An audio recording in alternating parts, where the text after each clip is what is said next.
웨딩 마치가 울려 퍼지는 순간 정희의 가슴이 벅차올랐습니다. 새하얀 웨딩드레스를 입은 딸 은지가 사위 고정우와 함께 버질로드를 걸어오고 있었어요.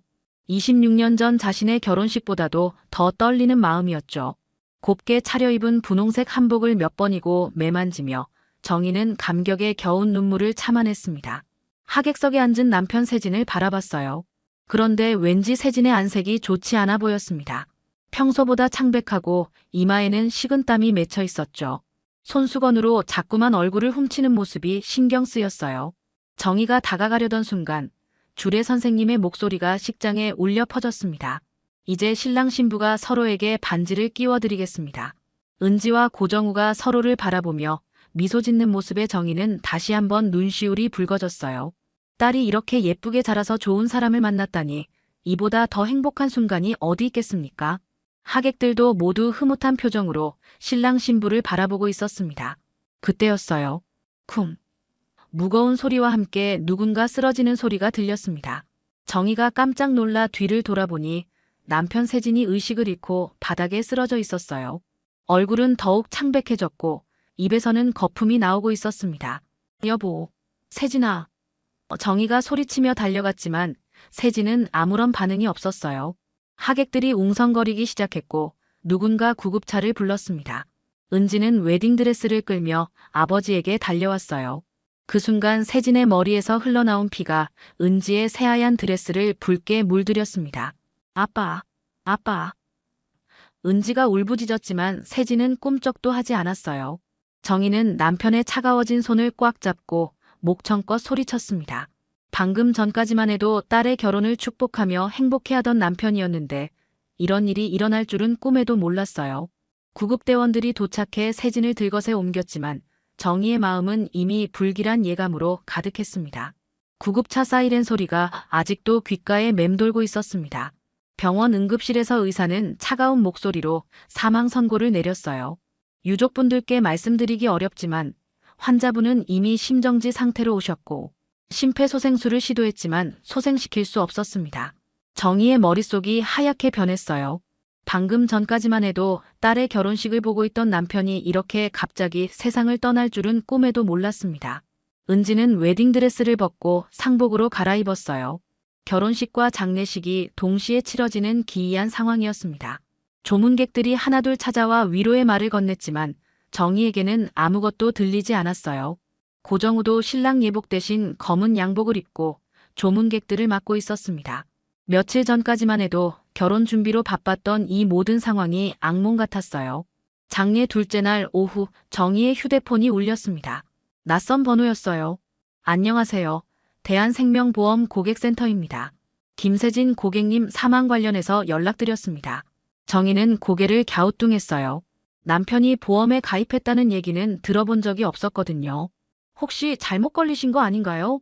저희 남편은 보험 가입 안 했는데요. 아닙니다. 확인해보니 김세진 고객님께서 3년 전에 가입하신 종신보험이 있습니다. 보험금이 상당한 금액이라서 수익자 지정자에게 안내드릴 부분이 있어서 연락드렸습니다. 보험사 직원의 말에 정희는 더욱 당황했어요. 3년 동안 남편이 보험료를 내고 있었다는 말인가요? 그런데 수익자가 누구라고 하셨나요? 네, 딸분이신 김은지 씨와 사위분이신 고정우 씨로 등록되어 있습니다. 각각 50%씩 지정되어 있어요. 정희는 휴대폰을 떨어뜨릴 뻔했습니다. 남편이 보험에 가입한 것도 몰랐는데 수익자가 자신이 아니라 딸과 사위라니요. 잠깐만요.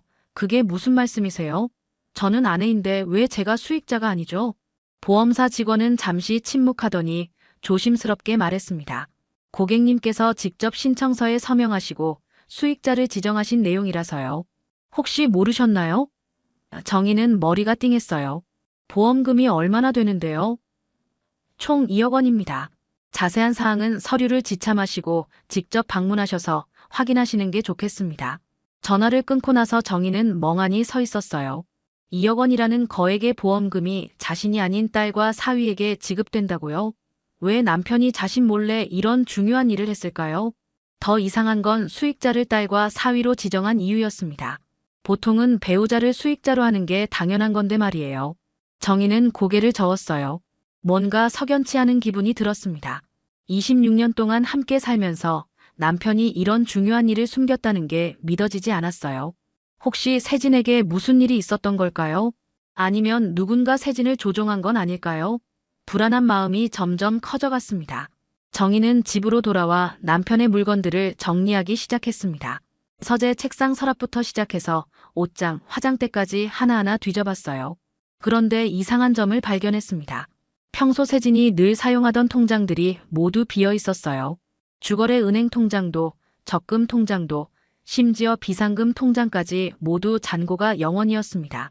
분명히 몇 달 전까지만 해도 수천만 원의 목돈이 있었는데 도대체 어디로 간 걸까요? 더 당황스러운 건 세진의 금고였습니다. 평소 중요한 서류나 도장, 귀중품을 보관하던 작은 금고가 텅 비어 있었어요. 인감도장도, 등본유도, 심지어 결혼반지까지 모두 사라져 있었습니다. 정희는 식은땀이 났어요. 누군가 미리 준비라도 한 듯이 깔끔하게 정리되어 있었거든요. 세진의 노트북을 켜보려 했지만 비밀번호가 바뀌어 있어서 들어갈 수 없었습니다. 평소 세진은 정희의 생일을 비밀번호로 사용했는데 이제는 전혀 다른 번호로 바뀌어 있었어요. 휴대폰도 마찬가지였습니다. 정희는 점점 의심이 커져갔어요. 남편이 혼자서 이런 일들을 할 리가 없다는 생각이 들었거든요. 다음 날 오후 정희는 은지와 고정우를 집으로 불러 직접 물어보기로 했습니다. 은지야, 아빠 통장들이 모두 비어 있던데 혹시 아는 거 있니? 은지는 잠시 고정우와 눈빛을 주고받더니 머뭇거리며 대답했어요. 아빠가 투자 실패로 돈을 많이 잃으셨대요. 그래서 우울증도 생기신 것 같아요. 하지만 정희가 아는 세진은 투자 같은 건 절대 하지 않는 신중한 성격이었어요. 주식이나 부동산 투자를 권해도 항상 그런 위험한 건 하지 말자고 말하던 사람이었거든요. 아빠가 무슨 투자를 했다는 거니? 구체적으로 뭘 했는지 알고 있어? 은지는 더욱 머뭇거리며 대답했습니다. 잘 모르겠어요. 아빠가 자세히 말씀 안 하셔서요. 고정우가 끼어들었어요. 장모님, 아버님이 정말 많이 힘들어하셨어요. 저희도 도와드리려고 했는데 거절하시더라고요. 혼자서 모든 걸 해결하려고 하셨죠. 고정우의 말투에는 어딘가 어색함이 있었습니다. 너무 준비된 답변 같았어요. 정희는 뭔가 이상함을 느꼈습니다. 세진이 정말 우울증을 앓고 있었다면 왜 자신에게는 말하지 않았을까요? 26년 동안 부부로 살면서 그런 중요한 얘기를 숨길 이유가 있을까요? 은지야, 아빠가 우울증 약 먹는다고 했는데 어느 병원에서 처방받으셨는지 아니? 은지는 또다시 머뭇거렸어요. 마음 편한 의원인가요? 정확히는 모르겠어요. 정희가 그 병원에 전화해봤지만 김세진이라는 환자는 등록되어 있지 않다고 했어요. 다른 정신과 병원들도 몇 군데 더 전화해봤지만 결과는 마찬가지였습니다. 은지의 말이 거짓이라는 뜻일까요? 정희는 점점 딸과 사위를 의심하게 되었어요. 정우야, 아빠가 보험 가입할 때 너도 알고 있었니? 정희가 직접 물어봤습니다. 고정우는 잠시 생각하더니 너무 자연스럽게 고개를 끄덕였어요. 네, 아버님이 상의하셨어요. 만약의 경우를 대비해서 가족들을 위해 가입하신다고 하시더라고요. 하지만 정희는 이상했어요. 세진이 그런 중요한 일을 사위와는 상의하고 아내인 자신과는 상의하지 않았다는 게 말이 안 됐거든요. 정희는 잠을 이룰 수 없었습니다. 은지와 고정우의 말들이 계속 머릿속을 맴돌았어요. 뭔가 앞뒤가 맞지 않는 이야기들이 너무 많았습니다. 새벽 3시가 넘어서야 정희는 다시 남편의 서재로 향했어요. 혹시 놓친 것이 있을지도 모른다는 생각이 들었거든요. 서재 책상을 다시 한번 꼼꼼히 뒤져봤습니다. 이미 한번 정리했던 곳이지만 이번에는 더 세심하게 살펴봤어요. 책상 서랍장의 맨 아래 칸을 열어보니 작은 틈새가 있었습니다. 손가락을 넣어보니 얇은 종이 한 장이 만져졌어요. 조심스럽게 꺼내보니 세진의 손글씨로 된 메모였습니다. 은지와 정우를 조심하라. 보험 서류는 서랍 안파일 속에 숨겨두었다. 정희의 손이 떨렸어요. 남편이 딸과 사위를 조심하라고 썼다니요. 도대체 무슨 일이 있었던 걸까요? 정희는 급히 메모에 적힌 대로 서랍 안 파일들을 뒤져봤습니다. 가장 두꺼운 파일 사이에 보험 관련 서류들이 숨겨져 있었어요. 서류들을 펼쳐보니 정희가 전혀 모르는 내용들이 가득했습니다. 보험 가입 신청서에는 분명히 세진의 서명이 있었지만 수익자 변경 신청서도 따로 있었어요. 원래는 정희가 수익자였는데 나중에 은지와 고정으로 변경된 것이었습니다. 변경 날짜를 보니 불과 석 달 전이었어요. 하지만 세진의 서명 필체가 평소와 달라 보였어요. 더 충격적인 건 보험 가입 과정에서 제출된 서류들이었습니다. 고정우가 세진의 양아들로 입양되었다는 가짜 입양 신고서가 있었어요. 물론 실제로는 입양된 적이 없는데 보험사에 제출할 목적으로 위조된 서류였습니다. 그래서 고정우도 가족으로 인정받아 수익자가 될 수 있었던 거였어요. 정희는 더 자세히 서류들을 살펴봤습니다. 의료진단서도 있었는데 세진이 심장병과 우울증을 앓고 있다고 되어 있었어요. 하지만 세진은 평생 심장에 문제가 없었던 사람입니다. 건강검진을 받을 때마다 심장이 튼튼하다고 의사가 말했었거든요. 우울증 진단서의 의사 이름을 보니 고정우의 대학 동기였어요. 가장 놀라운 건 보험금 청구를 위한 사전 준비 서류들이었습니다. 세진이 사망하기 일주일 전에 미리 작성되어 있었어요. 사망진단서 양식까지 준비되어 있었습니다. 사망하기도 전에 이런 서류들을 준비해둔다는 게 말이 되나요? 정희는 온몸에 소름이 돋았어요. 서류 맨 아래에는 또 다른 메모가 있었어요. 정희야, 만약 내게 무슨 일이 생기면 이 서류들을 경찰에 가져가라. 나는 절대 자살하지 않는다. 정우가 계속 이상한 약을 주려고 한다. 은지도 변했다. 정희는 눈물이 쏟아졌습니다. 남편이 자신의 죽음을 예감하고 있었다니요. 정희는 모든 서류들을 다시 정리했어요. 이제 확신했습니다. 세진의 죽음은 단순한 자연사가 아니었어요. 고정우가 계획적으로 세진을 죽이고 보험금을 타내려 했고 은지도 그 계획에 가담했던 것입니다. 정희의 마음은 분노와 배신감으로 가득 찼어요. 정희는 남편이 남긴 서류들을 가지고 옛 직장 동료 김미영에게 연락했습니다. 미영은 보험사에서 20년 넘게 일한 베테랑이었어요. 미영아, 나 좀 도와줄 수 있니? 우리 남편 보험건인데 뭔가 이상해. 미영은 정희의 상황을 듣고 바로 만나자고 했습니다. 카페에서 만난 미영은 정희가 가져온 서류들을 자세히 살펴봤어요. 정희야, 이거 정말 이상하다. 보험 가입할 때 이런 식으로 서류를 조작하는 경우는 거의 사기야.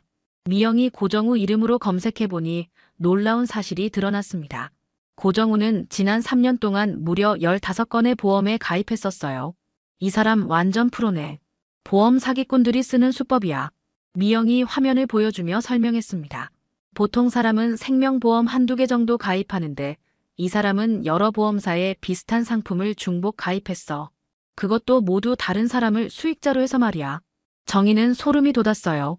고정우가 보험 사기를 전문으로 하는 사람이었다니요. 미영은 더 충격적인 사실을 알려줬습니다. 그리고 이 진단서들 봐.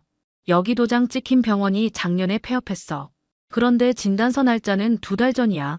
어떻게 문 닫은 병원에서 진단서가 나올 수 있겠어?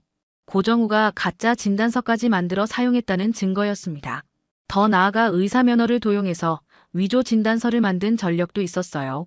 정희는 집으로 돌아와 은지에게 직접 물어보기로 했습니다. 은지야, 정우가 어떤 일 하는 사람인지 정확히 아니? 은지는 잠시 당황하는 기색을 보였어요. 보험 설계사라고 했는데 왜 그래요? 하지만 정희가 조사한 바로는 고정우는 어떤 보험사에도 소속되어 있지 않았습니다. 은지야, 엄마가 묻는 말에 정직하게 답해. 아빠 인감 도장을 정우한테 준 적 있니? 정희가 단도직입적으로 물었습니다. 은지의 얼굴이 하얗게 변했어요. 그건. 은지가 말을 더듬자 정희는 확신했습니다. 딸이 아버지의 인감 도장을 사위에게 넘겨준 것이었어요. 언제부터 정우랑 이런 일을 계획했니? 정희의 목소리가 떨렸습니다. 은지는 고개를 떨구고 울기 시작했어요. 엄마, 처음엔 그냥 돈 좀 빌리려고 했어요. 정우 오빠가 사업 자금이 필요하다고 해서. 아빠 도장만 잠깐 빌려달라고 했는데. 그래서 아빠한테 무슨 짓을 한 거야? 정희가 소리쳤습니다. 은지는 눈물을 흘리며 고백했어요. 정우 오빠가 아빠한테 수면제를 탔어요.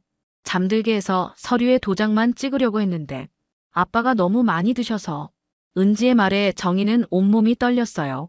정희는 더 이상 참을 수 없었습니다. 그럼 아빠가 쓰러진 것도.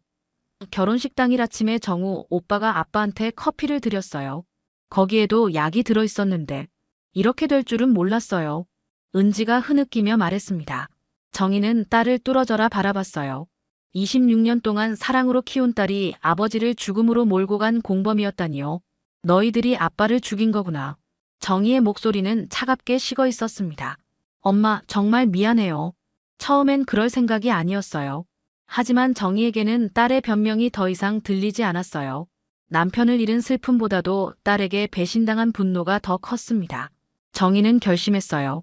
이 일을 절대 그냥 넘어갈 수 없다고요. 세진의 억울한 죽음을 반드시 밝혀내겠다고 다짐했습니다. 정희는 은지의 고백을 녹음한 파일과 세진이 숨겨둔 서류들을 가지고 경찰서로 향했습니다. 수사과에 도착해서 담당 형사에게 모든 상황을 설명했어요. 제 남편이 살해당했습니다. 사위와 딸이 보험금을 노리고 독살한 거예요. 하지만 형사의 반응은 시큰둥했습니다. 어르신, 그런데 부검은 하셨나요? 형사가 물었어요. 정희는 고개를 저었습니다. 장례식을 급하게 치르느라. 그때는 이런 일인 줄 몰랐어요. 형사는 한숨을 쉬었어요. 이미 화장을 하셨다면 물적 증거를 찾기가 어렵습니다. 게다가 사인이 심장마비로 나와 있어서 자연사로 처리된 상태고요. 정희는 녹음 파일을 들려줬지만 형사는 고개를 저었어요. 이 녹음만으로는 증거 능력이 부족합니다. 게다가 딸분이 강요에 의해 거짓말을 했을 수도 있고요. 정희는 기가 막혔어요. 이렇게 명백한 증거가 있는데도 수사를 해주지 않는다니요. 그럼 어떻게 해야 하나요? 더 확실한 물적 증거가 필요합니다. 독성 검사라든지 목격자 진술이라든지. 형사는 딱딱한 표정으로 말했어요. 정희는 절망감이 들었습니다. 남편의 시신은 이미 화장되었고 목격자도 없었어요. 그럼 이대로 포기해야 한다는 말인가요? 정희는 법률구조공단에도 찾아갔습니다. 하지만 거기서도 비슷한 답변이 돌아왔어요. 민사상으로는 보험금 지급 정지 신청을 할 수 있지만 형사처벌은 어려울 것 같습니다. 증거가 너무 부족해요. 변호사도 고개를 저으며 말했습니다. 그날 저녁 정희의 휴대폰이 울렸습니다. 고정우였어요. 장모님, 오늘 경찰서에 다녀오셨다면서요? 고정우의 목소리에는 여유가 묻어 있었습니다. 누가 그랬냐? 아, 은지가 말하더라고요. 장모님이 이상한 오해를 하고 계신다면서요. 정희는 화가 치밀어 올랐어요. 오해? 내가 우리 남편 죽인 거 다 알고 있어. 고정우는 웃으며 대답했습니다. 장모님, 그런 말씀 함부로 하시면 안 되죠. 아버님은 심장마비로 돌아가신 거예요. 의사도 그렇게 진단했고요. 넌 정말 파렴치한 놈이구나. 어떻게 장인어른을. 정희가 말하려 할 때 고정우가 끼어들었어요. 장모님, 이 일 계속 파시면 피곤해지실 텐데요. 경찰도 별로 관심 없어 보이던데 말이에요. 고정우의 말투에는 조롱이 섞여 있었습니다. 정희는 분노로 목소리가 떨렸어요. 내가 널 사람이라고 생각해서 참은 줄 알아. 내가 내 남편을 죽였지. 고정우는 짧게 웃었습니다. 증거 있으세요? 그 한마디에 정희는 말문이 막혔어요. 정말로 법적으로 인정될 만한 증거가 없었거든요. 장모님, 현실을 받아들이세요. 아버님은 돌아가셨고 저희는 합법적으로 보험금을 받을 거예요. 더 이상 쓸데없는 일로 스트레스 받지 마시고 편히 지내세요. 고정우의 말에는 승리감이 묻어 있었어요. 전화를 끊고 나서 정희는 주저앉았습니다. 법도 경찰도 그 누구도 도와주지 않는 상황이었어요. 고정우는 이미 모든 것을 계산하고 있었던 것 같았습니다. 증거를 남기지 않는 완전 범죄를 저지른 거였어요. 하지만 정희는 포기할 수 없었습니다. 남편의 억울한 죽음을 그냥 넘어갈 수는 없었어요. 정희는 다짐했습니다. 법이 해주지 않는다면 자신이 직접 진실을 밝혀내겠다고요. 고정우가 완전 범죄라고 생각하겠지만 반드시 빈틈을 찾아내서 정의를 실현하겠다고 결심했어요. 정희는 혼자서라도 진실을 밝혀내기로 결심했습니다. 먼저 세진의 마지막 행적을 추적하기 시작했어요. 결혼식 당일 아침부터 거슬러 올라가며 하나하나 확인해 봤습니다. 세진의 휴대폰 통화 기록을 뽑아보니 고정우와 여러 차례 통화한 기록이 있었어요. 특히 사망 전날 밤 11시에 15분간 통화한 게 마지막이었습니다. 카드 사용 내역도 자세히 살펴봤어요. 사망 당일 아침 6시에 집 근처 편의점에서 커피를 구입한 기록이 있었습니다. 하지만 정희가 아는 세진은 아침에 커피를 마시지 않는 사람이었어요. 항상 따뜻한 차만 마셨거든요. 뭔가 이상했습니다. 정희는 그 편의점을 직접 찾아갔어요. 사장님, 혹시 며칠 전 여기서 일어난 일 중에 기억나는 게 있나요? 편의점 사장은 고개를 갸우뚱했습니다. 글쎄요, 무슨 일인데요? 정희가 세진의 사진을 보여주자 사장이 기억해냈어요. 아, 이분. 그날 아침에 젊은 남자랑 같이 오셨어요. 근데 좀 이상했던 게 어르신이 비틀거리시더라고요. 술 취한 것 같았는데 아침인데 왜 그러나 싶었죠. 사장의 말에 정희는 가슴이 뛰었어요. 그 젊은 남자가 고정우였을 가능성이 높았거든요. 혹시 CCTV가 있나요? 정희가 물었습니다. 다행히 편의점에는 방범 카메라가 있었어요.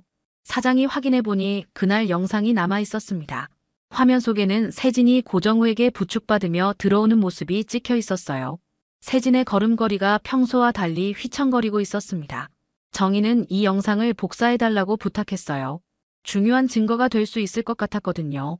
하지만 더 중요한 건 세진이 그 이후 어디로 갔는지 알아내는 것이었습니다. 정희는 집 주변 상가들을 하나하나 돌아다니며 목격자를 찾기 시작했어요. 세탁소 사장님이 기억해냈습니다. 그날 아침 7시쯤에 그 젊은 친구가 어르신을 차에 태우고 가더라고요. 어르신이 많이 아파 보였어요. 정희는 고정우의 차량 번호를 확인해서 그날의 이동 경로를 추적해봤습니다. 내비게이션 기록을 통해 시외로 나간 흔적을 발견했어요. 정희는 그 경로를 따라가 봤습니다. 도시 외곽의 외진 모텔에서 차량이 2시간 정도 머물렀던 기록이 있었어요.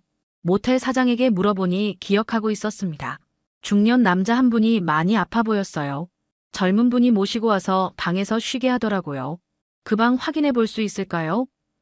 정희가 간청했습니다. 모텔 사장은 처음엔 거절했지만 정희가 사정을 설명하자 마음을 바꿔 방을 보여줬어요. 방 안에서 정희는 작은 유리컵을 발견했습니다. 바닥에 하얀 가루가 조금 남아 있었어요. 정희는 그 컵을 조심스럽게 수거했습니다. 혹시 독성 검사를 해볼 수 있을 것 같았거든요. 모텔 사장도 그날 이후 그 방에는 아무도 들어가지 않았다고 증언해줬어요. 중요한 물적 증거를 확보한 셈이었습니다. 정희는 개인 연구소를 찾아가 컵에 남은 잔여물 분석을 의뢰했어요.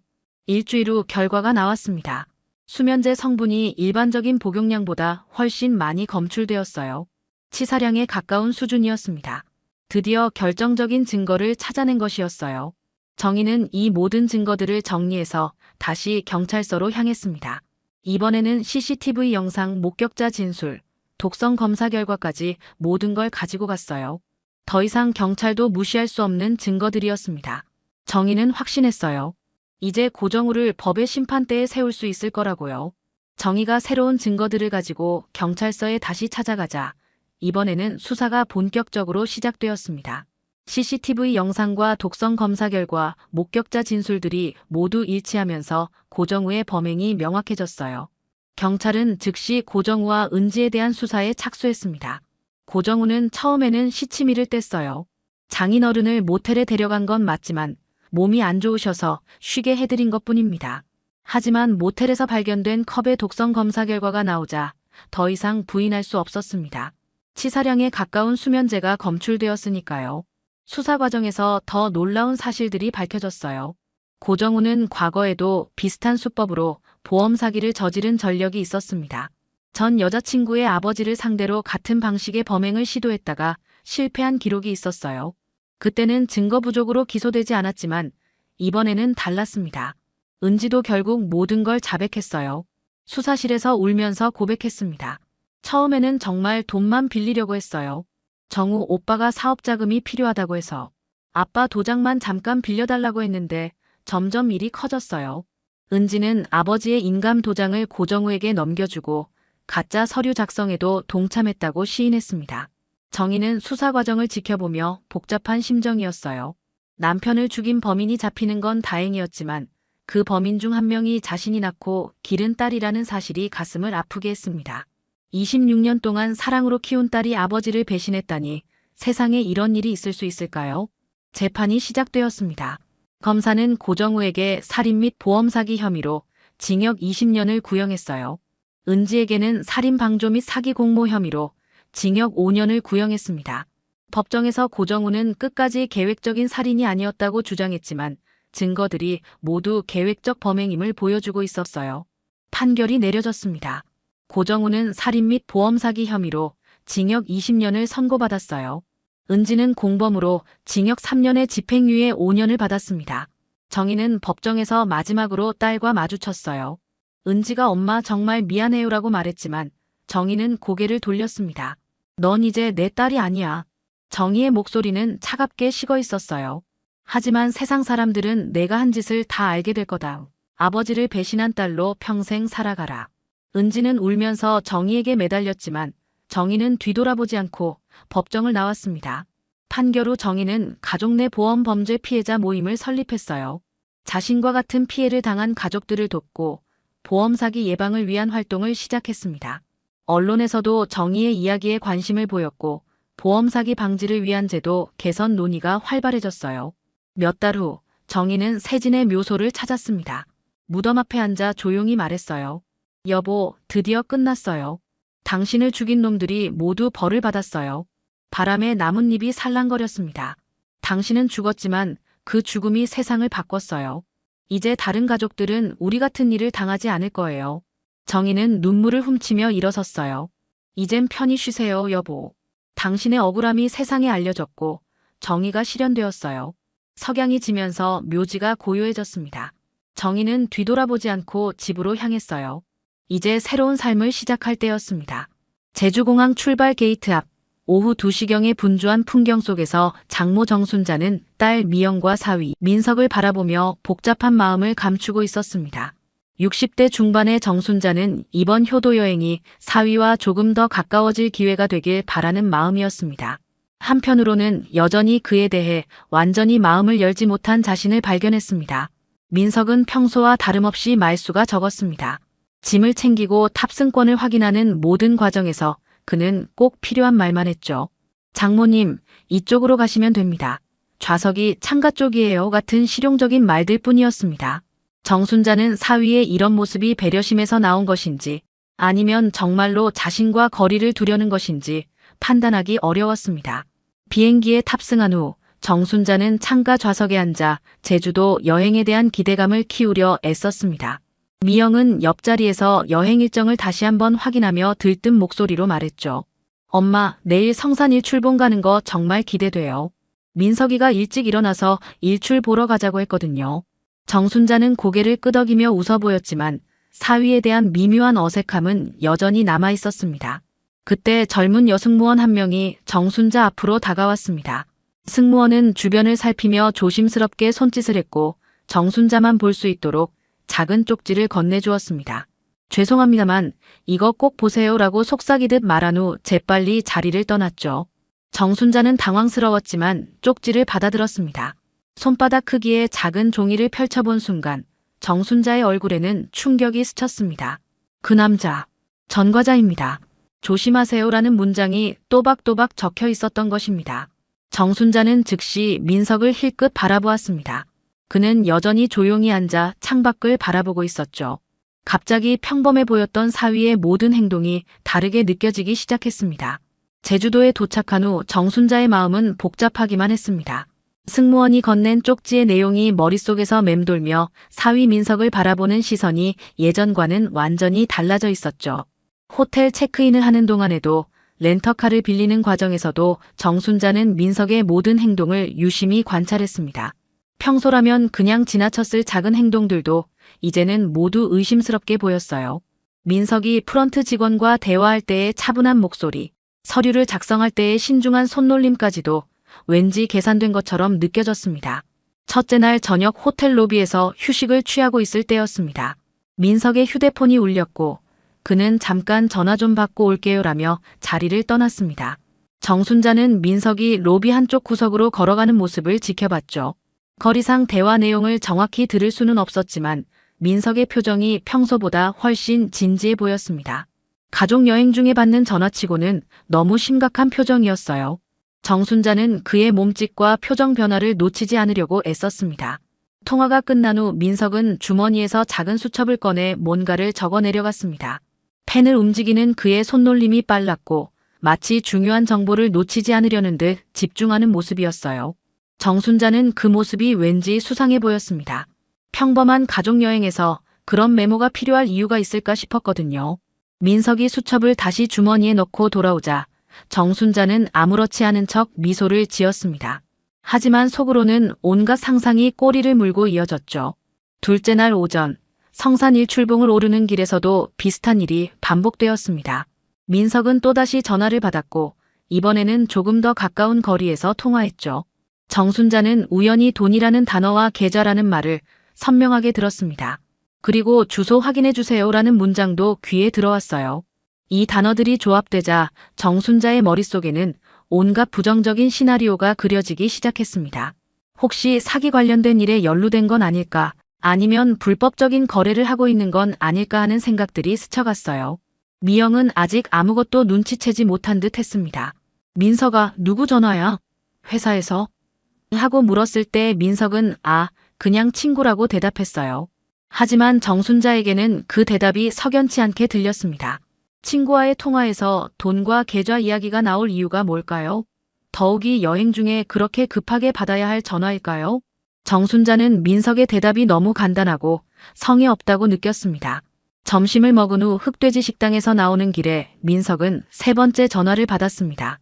이번에는 네, 위치 확인했습니다라는 말과 함께 내일까지는 준비 완료할 수 있을 것 같아요 라는 대화를 나누었죠. 정순자는 점점 확신에 가까워져 갔습니다. 승무원의 경고가 맞는 것 같다는 생각이 들었어요. 위치 확인, 준비 완료라는 말들이 어떤 계획된 일을 암시하는 것처럼 들렸거든요. 정순자는 이제 단순한 의심을 넘어서 거의 확신하게 되었습니다. 저녁 식사 자리에서 정순자는 민석을 더욱 주의 깊게 관찰했습니다.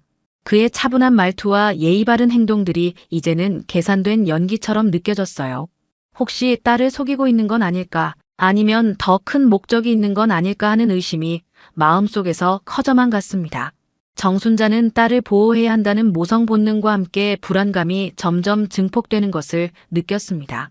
이제 더 이상 가만히 있을 수만은 없다는 결심이 서기 시작했어요. 셋째 날 아침, 정순자는 새벽 5시가 되기도 전에 잠에서 깼습니다. 민석에 대한 의심이 밤새 머릿속을 맴돌며 제대로 잠을 이룰 수가 없었죠. 창밖으로는 아직 어둠이 깔려 있었고 미영과 민석이 깊은 잠에 빠져 있는 사이 정순자는 조용히 침실을 나와 거실로 향했습니다.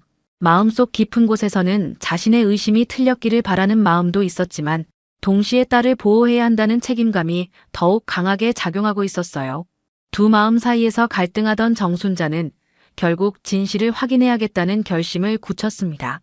거실 소파에 놓인 민석의 가방이 눈에 들어왔습니다. 평소 같았다면 절대 남의 가방을 뒤지지 않았을 정순자였지만 지금은 상황이 달랐어요. 딸의 안전이 걸린 문제라고 생각하니 주저할 이유가 없었습니다. 조심스럽게 가방 지퍼를 열어보니 일반적인 여행용품들과 옷가지 사이에 이상한 물건들이 섞여 있었습니다. 정순자의 손이 점점 떨리기 시작했어요. 가장 먼저 눈에 띈 것은 경찰청 로고가 선명하게 박힌 공문서였습니다. 정순자는 심장이 빨리 뛰는 것을 느꼈어요.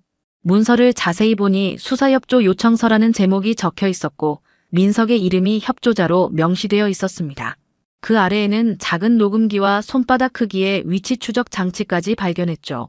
정순자는 숨을 크게 들이마셨습니다.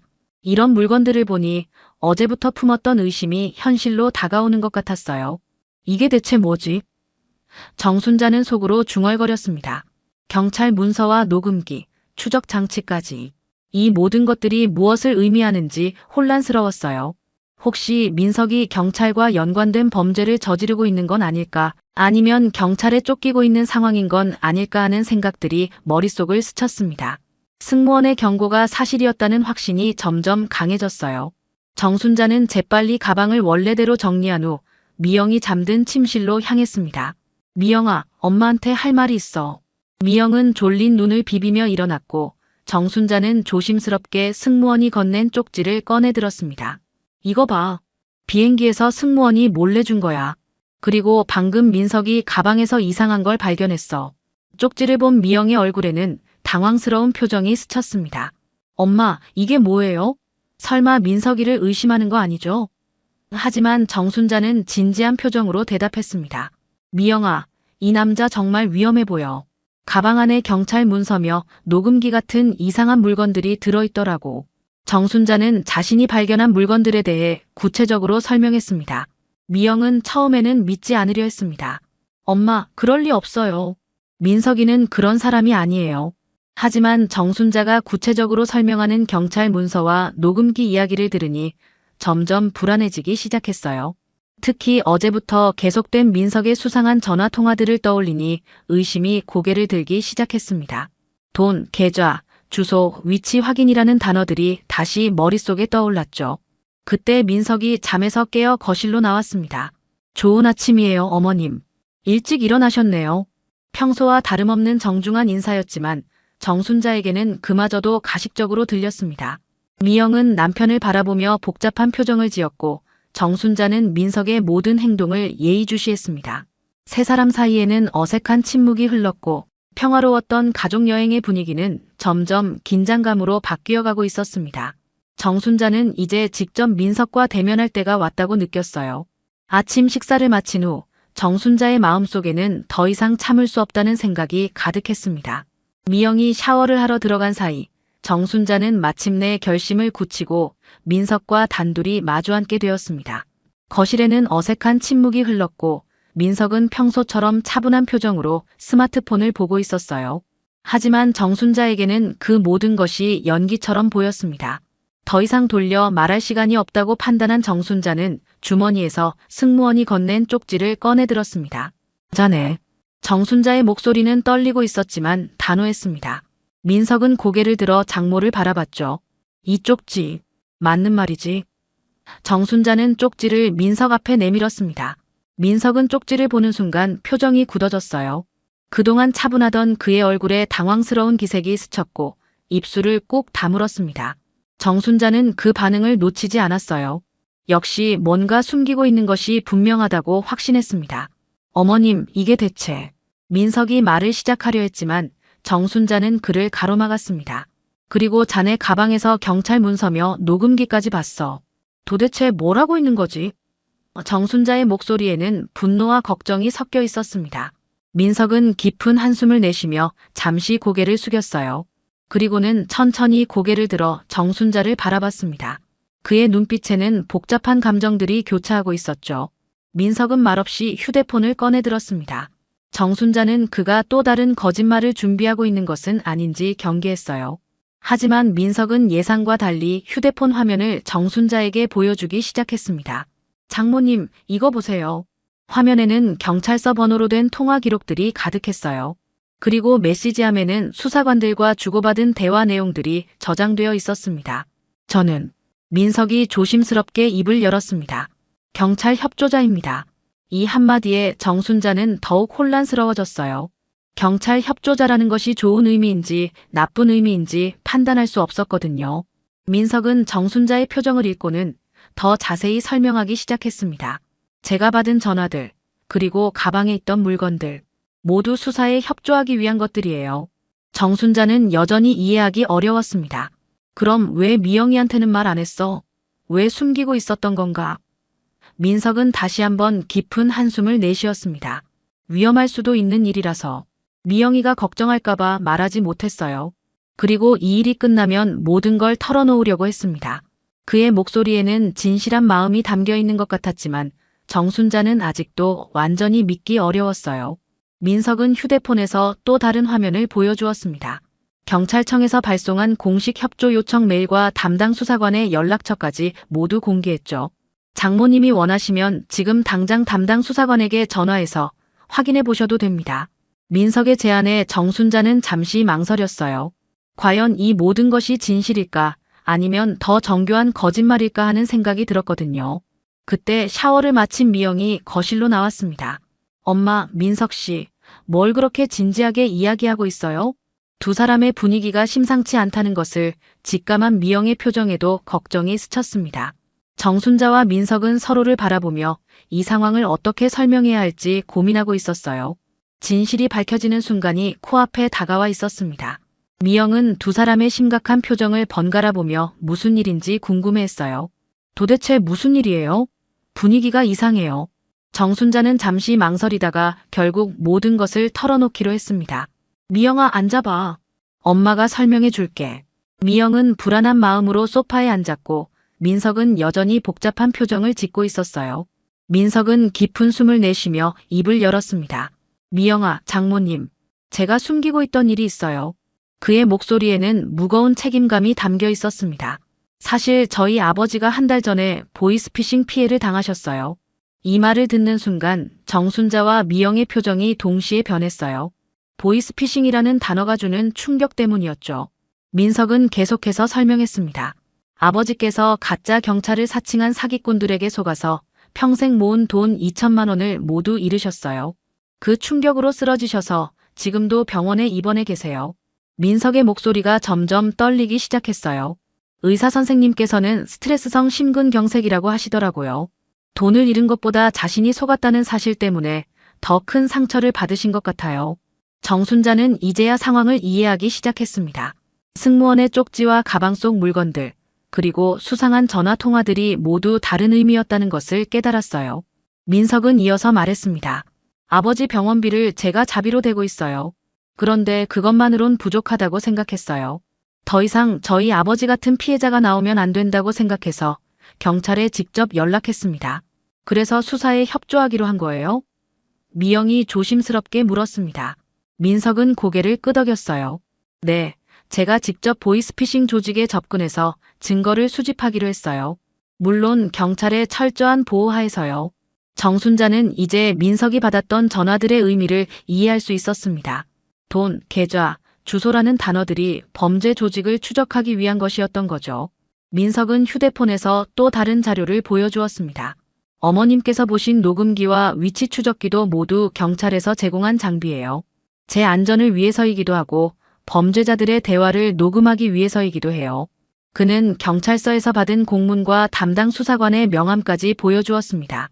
이 모든 일이 위험할 수 있어서 미영이한테는 말하지 못했어요. 걱정시키고 싶지 않았거든요. 정순자의 마음속에는 미안함과 감동이 동시에 밀려왔습니다. 자신이 그토록 의심했던 사위가 실제로는 다른 피해자들을 위해 위험을 무릅쓰고 있었다는 사실을 알게 되었거든요. 미영은 남편의 손을 잡으며 말했습니다. 왜 혼자서 이런 어려운 일을 감당하려고 했어요? 가족인데. 민석은 미영의 손을 꼭 잡으며 대답했습니다. 제가 아니면 저희 아버지처럼 당하는 사람들이 계속 나올 겁니다.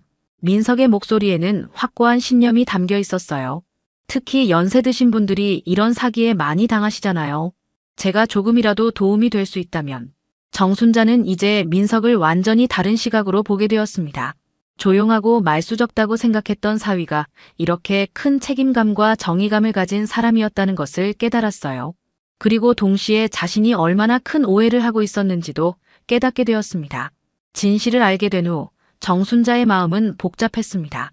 민석에 대한 미안함과 동시에 승무원에 대한 분노가 치밀어 오르고 있었어요.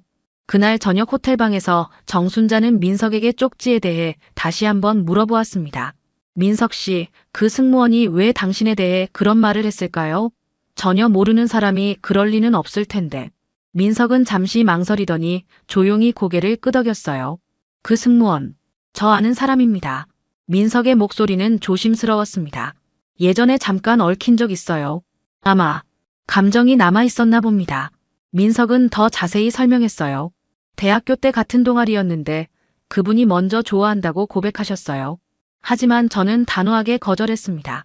그때 이미 미영이를 만나고 있었거든요. 정순자는 이제야 모든 퍼즐이 맞춰지는 것을 느꼈어요. 미영이 화가 났습니다. 그럼 그 사람이 개인적인 감정 때문에 우리 가족을 이렇게 힘들게 한 거예요? 민석은 고개를 끄덕이며 말했습니다. 아무래도 그런 것 같아요.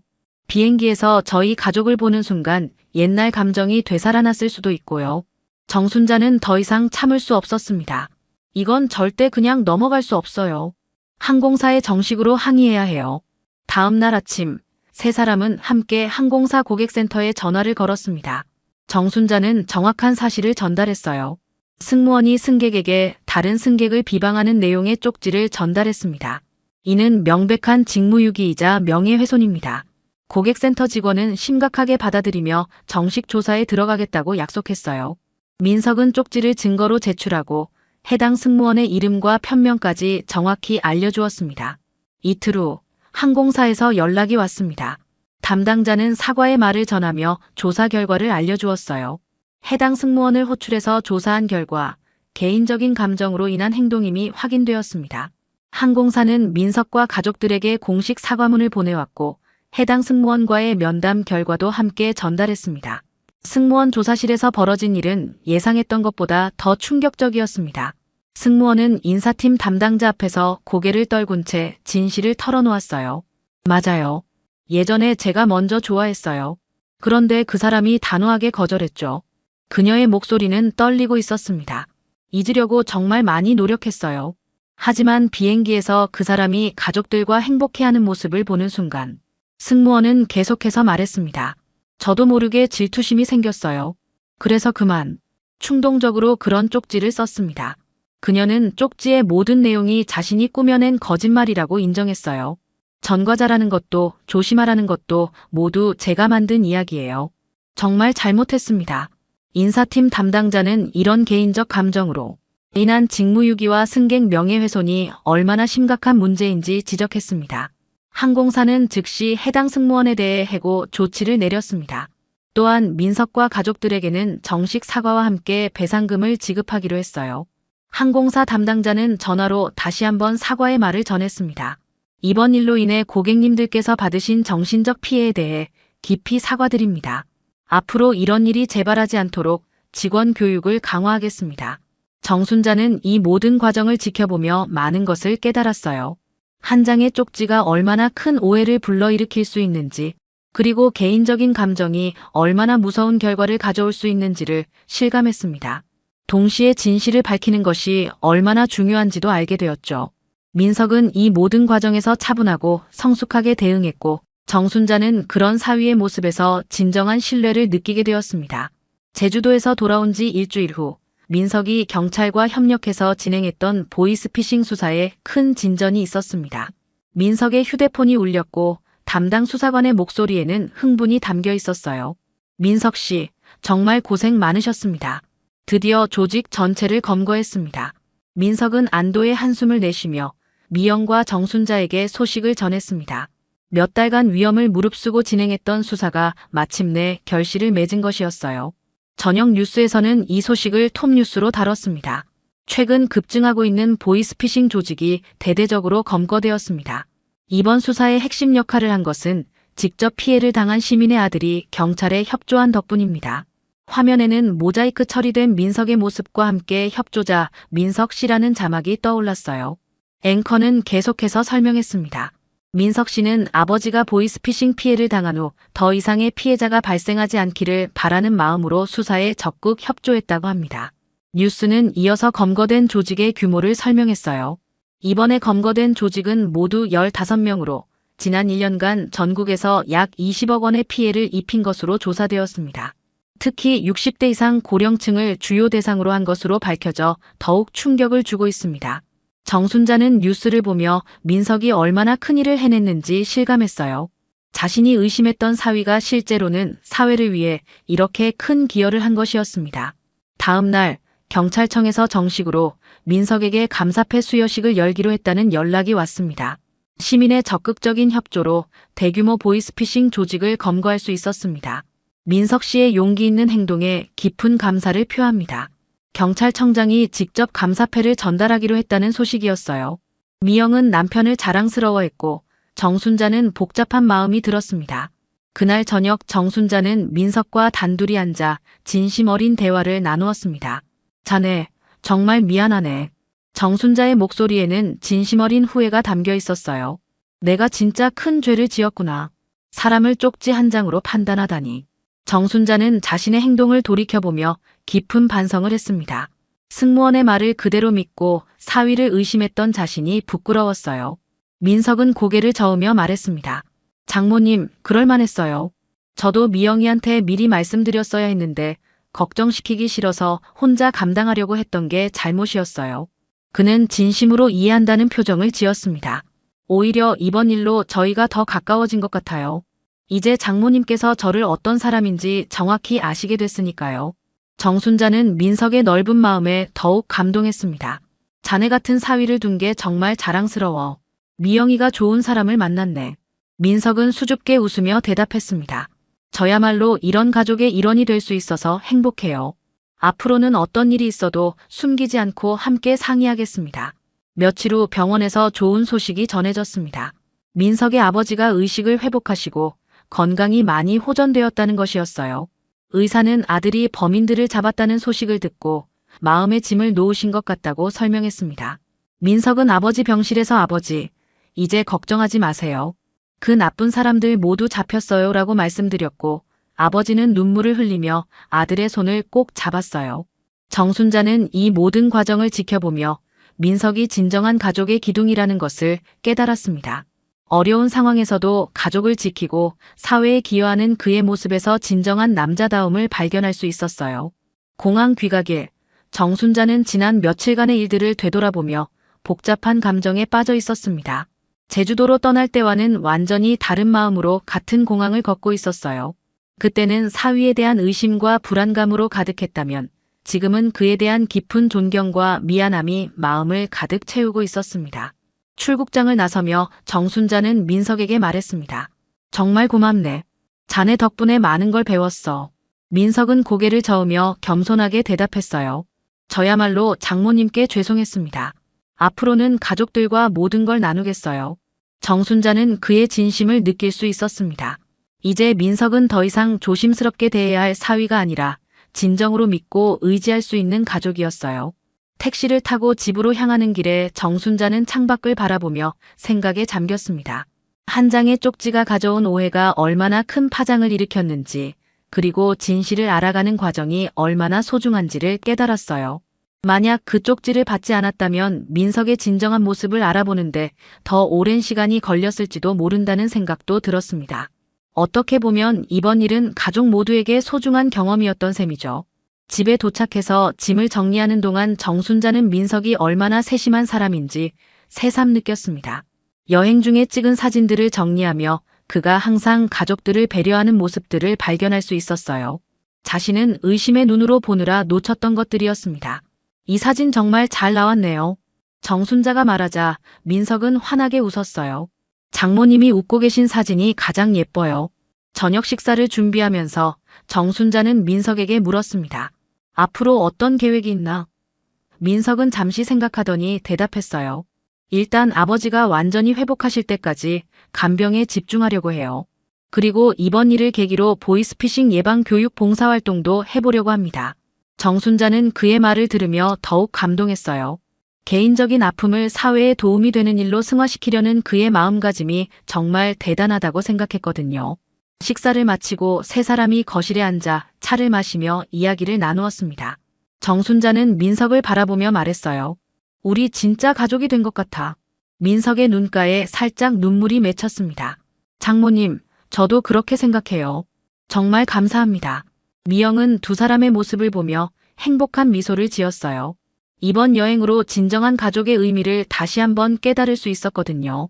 그날 밤 정순자는 침대에 누워 오늘 하루를 되돌아보았습니다. 사람을 판단할 때 얼마나 신중해야 하는지, 그리고 가족이라는 것이 얼마나 소중한지를 다시 한번 깨달았어요. 민석이라는 든든한 사위를 둔 것에 감사하며 정순자는 평온한 잠에 빠져들었습니다. 이제 진정한 가족으로 거듭난 세 사람의 앞날에는 더욱 따뜻한 시간들이 기다리고 있을 것 같았어요.